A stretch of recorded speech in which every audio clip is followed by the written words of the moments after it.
Okay, so I've got a bit of a controversial take about um, where most people are, most young men are not are going wrong in their life. You I actually think a lot of it, the kind of thing that people say a lot of the time is like, oh, young men need to be more productive. They need to be more making more money. You know, seeing more girls. This kind of thing. And I think there's a degree of truth to that, but I don't know, when I look around, especially in the self improvement space, the thing that I think has really gone wrong in most men's lives, particularly when they start getting into self improvement stuff, is they haven't got enough joy in their lives. You um, they're not very happy. They're not very relaxed. They're just in like fight mode. They're just tense. You know. Um, Sorry, ignore that. I think there's an ice cream van outside.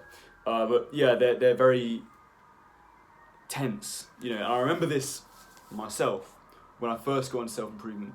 I had like about 1 month, like maybe 2 months, of just having like a time of my life, like where I was getting up, I was going to the gym, and I felt really good, and I was eating clean, and I started like I was still seeing friends, but I was seeing it was a kind of perfect balance where I had the sort of joyful aspects of life really well balanced with the kind of disciplined aspects of life. I was still smoking. I was still going out with friends, drinking, but I was also getting up early in the morning and exercising, and this was like a really perfect balance. But then it got to about 2 months, 2 3 months, I'd say, and I started getting this desire to like double down even more on the kind of self improvement stuff, such that I slowly just started to erase all the aspects of my life that were like giving me joy, giving me happiness. Um, and whereas to begin with, I'd spend like a casual 40 minutes just doing some fairly light-hearted exercise in the gym, where I was just kind of having fun with it and learning. Now I was like being really rigorous and being really prescriptive about what I was doing. I was like, oh, I have to do this exercise, I have to do that exercise, and I have to go for at least an hour, or more like hour and a half. I just upped it slightly, and then I started just. I think the effects of me starting to go to the gym kind of started to take its toll. Like I stopped seeing friends as much, and I'd just go to the library and work, and then go to bed, and then get up, go to the gym again, go to the library, come back, like make some YouTube videos. That was like the only fun part of my day, to be honest. And like, yeah, which is great. It's great to make YouTube videos, but it's still not like a very joyful activity. And it's funny. Like I've told this story before, and it's a bit of a weird one, but I remember just one day, like going on a date with this girl, and like at the time like, I wasn't seeing anyone because I just thought like, you know what, if I just get my head down with the gym, then in like 6 months' time I'll be able to date anyone I want. I had that kind of attitude towards it. But there was one time where like this like friend of a friend, like we ended up going on a date, and I just had like a nice evening with someone for a change, and like I walked home that evening and I just thought, what is this like weird happy feeling inside of me? Like, it was really strange. I remember like that night I stayed up really late and did like a lot of journaling about it, because I was like, fuck yeah, there's this whole like worlds that I've just not been experiencing, where the like discipline isn't the only metric. That something can just be joyful and happy, and that's worthwhile having that experience. That there's something more to life than just conquering and just being disciplined basically. And it's funny because I keep having this revelation and then just kind of forgetting it. Like, I had that big revelation about this girl, and then, I don't know, maybe things worked out, it would have been different, but as it happened, it didn't. You know, like, and that very morning, like, I woke up and went straight back to the gym, and I was just right back in the grind mode again, you know.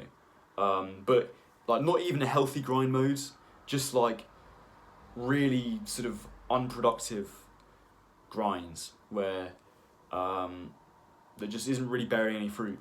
And yeah, then I remember I got to the end of the university year and I decided to do this thing that I'd seen in a Hamza video where he said, like, go for 3 days to just like a hotel and just journal for 3 days solid, and that's like a good way to find your purpose. Now, I didn't have the money for a hotel, but I did stay in my old housemate's room who just moved out. I did that for like 3 days. I wasn't very disciplined about it. I don't think I did it properly, but I gave myself these 3 days of just sitting there with a pad of paper and just seeing what came to the surface. And to be honest, I got to the end of the 3 days, and like I say, I don't think I did it very well, but I felt like it had been a bit of a waste of time. I didn't really get any profound realisation about my life.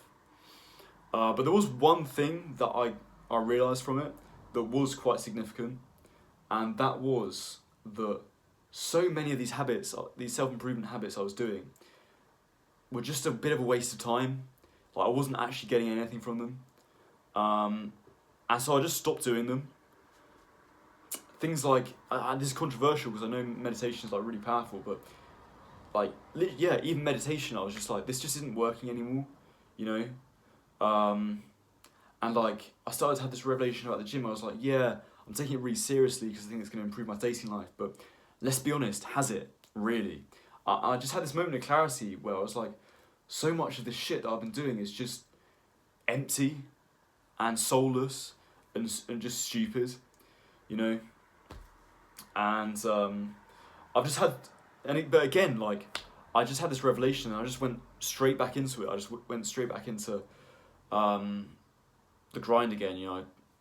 I stopped meditating, to be fair, at that point. Like, maybe I loosened up a bit, but my point is, I keep having this kind of revelation and then just forgetting it, you know.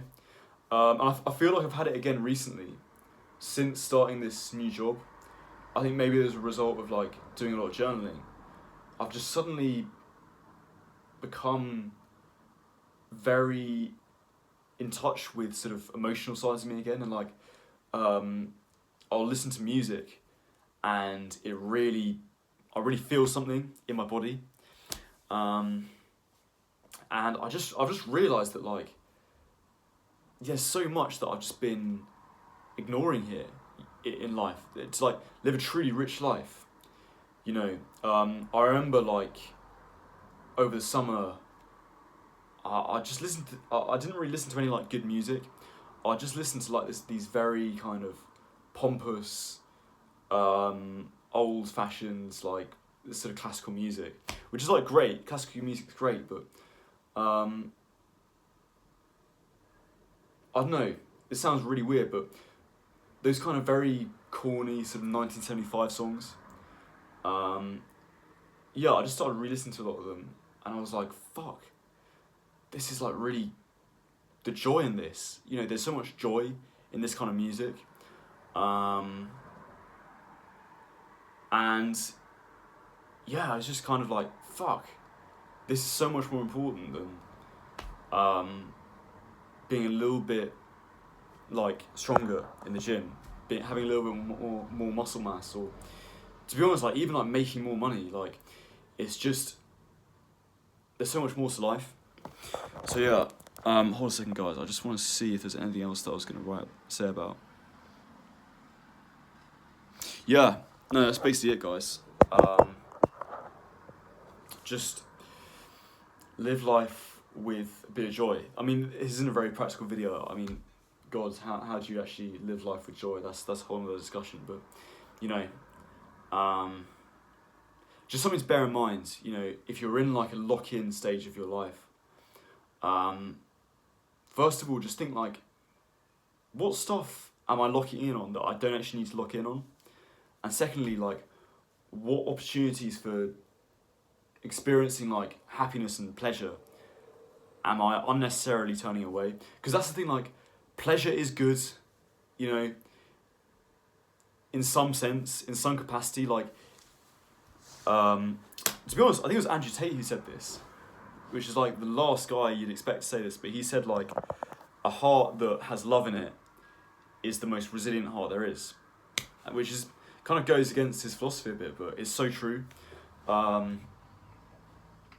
Yeah, like if you don't have those rich, happy experiences where you're filled with like the joy of life, you're not as strong as you think you are, you know, and you're not living a life that's nearly as rich as you could be. And yeah, I mean, it's funny, one activity that I want to try, actually, I'll just say this and then end of the video, but one thing is I've always been very disciplined about like not having food, like nice foods, not like nice is the wrong word, but like sort of unhealthy foods that sort of tastes very nice, like in my room, in my house, you know, like stuff like chocolate or like sweets or whatever. Like I just don't buy it and I don't eat it. And I think this is a good habit, and I do recommend people do this, especially if they want to lose weight or whatever, they want to eat more healthily. But I actually think it's not a bad thing just to have, just occasionally like have like one single square of chocolate, and just so you experience that kind of joy, but then have the discipline to be like, that's enough, put it away, kind of thing. And I think that's one thing I remember doing, like when I finished this purpose finding experience that I did, like at the end of university, the one where I stayed in my friend's room after he'd moved out. I wasn't there when he moved in, but yeah, it just got to the end of that day, and I was like, you know what? I've got food in the fridge. Like I could easily go to the shops, you know, whatever. But I'm just gonna get a takeaway. Like I just need to sort of give my pleasure receptors, if that's a word, something, because I just realised all of a sudden like they've just been starved for so long. I just bought a takeaway, you know, and yeah, to be honest, like I was just like, yeah, I need to experience this kind of nice feeling a bit, you know. I can't just completely deny myself of it. And there's a chapter in The Way of the Superior Man which says something really profound that I'm still a long way off like really understanding, but he says like, if you're not, basically like if you're not got a girlfriend, the reason for it is because you're refusing it. And you hear that and you're just like, what the fuck are you on about? Like, no. But he's like, no, you are, like, there's the inevitability of like like masculinity and femininity joining together is just so inevitable that the only reason that like a man doesn't have a woman, doesn't have like a girlfriend or a wife or whatever, is because he's actively denying it. And it's so weird, such a weird idea, but I kind of know what he means. Like how men just get used to like living in this kind of island of pain and just emptiness and just lock in and grind, and they don't open themselves up to like the sort of vibrant energy of female nature. And yeah, again, like you might think that's total bollocks, whatever, but I don't really understand what he's on about. Like, but there's some truth to that I just understand. And I think one way that you can practice sort of opening up to the vibrancy of femininity is like controlled indulgence. You know, having the discipline to be able to keep like a bar of chocolate in your fridge, and then you have like one bit a day, or like, you know, if you're worried about gaining weight, like one bit every week or something like that, you know, just so that you don't completely starve yourself of like pleasure. And it's a bit of a weird experiment. Maybe it's all coke. Maybe I just want to eat some chocolate. I don't know, but I think there's something to that. I mean, I remember Hamza talking about this when he said, like, I think he used to do this. He'd used to buy chocolate because he used to have a real problem with like binge eating, and he'd just have them on the desk, just sat there, and he'd just have his journal, and he'd just write like how he felt. And I think there's something to that as well, but that's another story all to itself. So yeah, thanks very much for watching, guys. Maybe there's something in this video that you've been taking away, but yes, I'll see you in the next one. Well, as always, it's been a pleasure.